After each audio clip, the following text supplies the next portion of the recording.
Eighth Sunday in Ordinary Time. A reading from the book of Sirach. When a sieve is shaken, the husks appear. So do one's faults when one speaks. As the test of what the potter molds is in the furnace, so in tribulation is the test of the just. The fruit of a tree shows the care it has had, so too does one's speech disclose the bent of one's mind. Praise no one before he speaks, for it is then that people are tested. The word of the Lord.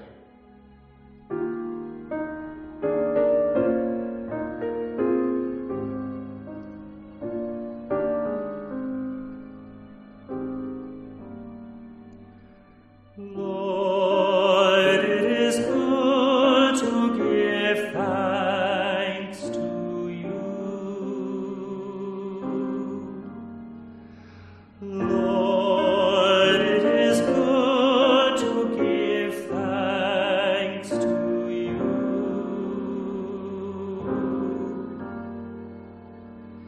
It is good to give thanks to the Lord, to sing praise to your name most high, to proclaim your kindness at dawn and your faithfulness throughout the night.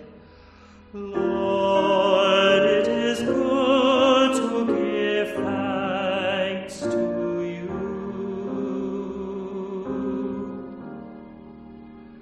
The just one shall flourish like the palm tree, like a cedar of Lebanon shall he grow.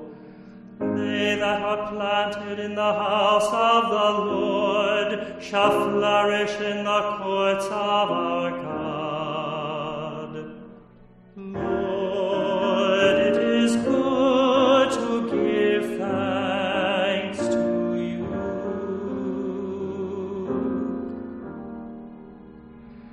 They shall bear fruit even in old age, vigorous and sturdy shall they be, declaring how just is the Lord, my rock, in whom there is no wrong. Lord, it is good to give thanks to you.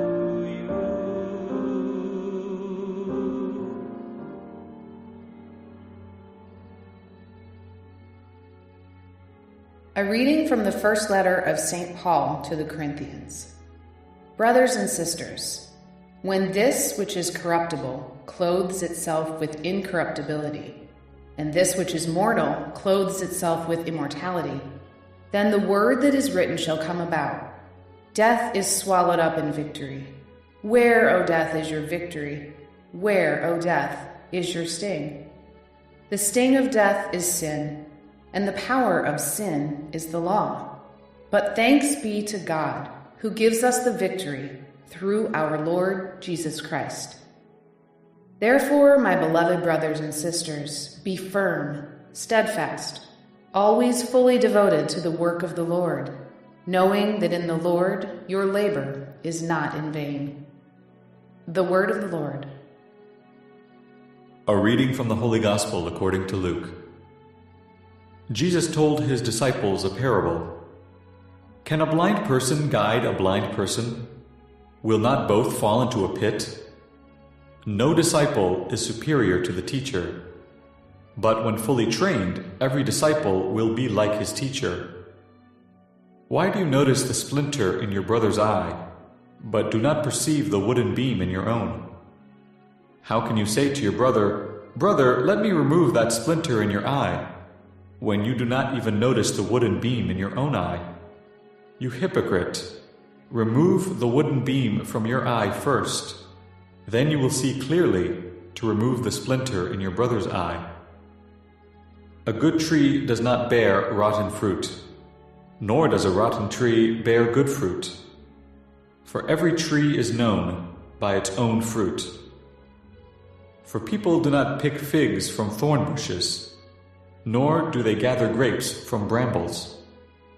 A good person out of the store of goodness in his heart produces good, But an evil person out of a store of evil produces evil. For from the fullness of the heart the mouth speaks. The Gospel of the Lord. The eighth Sunday in Ordinary Time. The first reading comes from Sirach 27:47. This passage is typical of many of the wisdom sayings, in which one looks at something in nature, and then from that draws a teaching that can be applied to one's spiritual life. If the sieve is shaken, the husks appear, so do one's faults when one speaks. That when things are sorted out, one is able to see one's fault. The potter knows if that which he's made is worthwhile when it's put into the furnace. Likewise, when we go through times of tribulation, times of testing, even though it feels like the furnace, it's really a time when we can purify our intentions.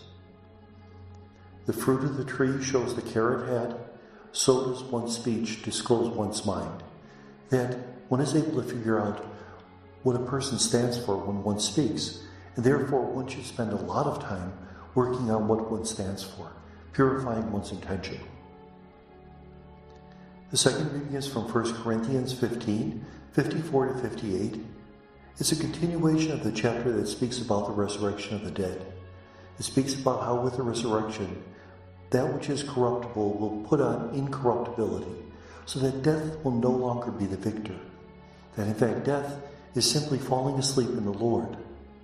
There's an interesting passage towards the end, though, that says, the sting of death is sin, and the power of sin is the law. Now, if you think of that, what we really would expect to see is the sting of sin is death.